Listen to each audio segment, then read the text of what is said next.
அதிமுகவின் செய்தி தொடர்பாளர் நம்மோடு வைகைச்செல்வன் இணைப்பில் இருக்கிறார். அவரோடு பேசலாம். வணக்கம் சார்.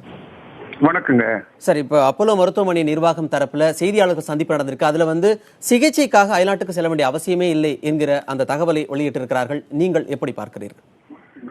அனைத்திந்திய அண்ணா திராவிட முன்னேற்ற கழகத்தினுடைய பொதுச் செயலாளர் மாண்புமிகு தமிழ்நாடு முதலமைச்சர் புரட்சி தலைவி அம்மா அவர்கள் நலமுடன் இருக்கிறார்கள் என்கிற செய்தியை அப்போலோ மருத்துவமனை மருத்துவர்கள் மிக தெளிவாகவும் திட்டவட்டமாகவும் தெரிவித்திருக்கிறார்கள்.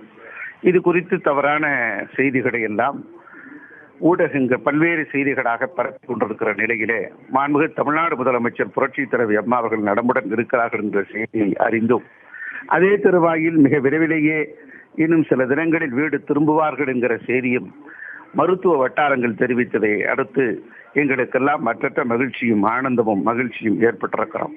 இந்த தருவாயிலே 1.5 கோடி இயக்கத்தின் தொண்டர்கள், 7.5 கோடி தமிழ்நாட்டு மக்கள், உலகளாவில் இருக்கக்கூடிய தமிழ் நெஞ்சங்கள், அனைத்து தரப்பு மக்களும் அம்மாவுடைய நலமுடன் வீடு திரும்ப வேண்டும் என்கிற நல் எண்ணத்தினுடைய விளைவாக புரட்சி தலைவி அம்மா அவர்கள் 100 ஆண்டு காலம் வாழ்ந்து நோய் நொடி இல்லாமல் வாழ்ந்து பூரணமாக தமிழ்நாட்டு மக்களுக்காக தொண்டாற்றுவார்கள் என்ற நம்பிக்கை ஒவ்வொரு தமிழ் நெஞ்சங்களிலும் இருக்கிறது என்கிற செய்தியை இந்த தருணத்திலே நான் பதிவு செய்ய விரும்புகிறேன். இணைப்பில் வந்தமைக்கு நன்றி சார். நன்றி.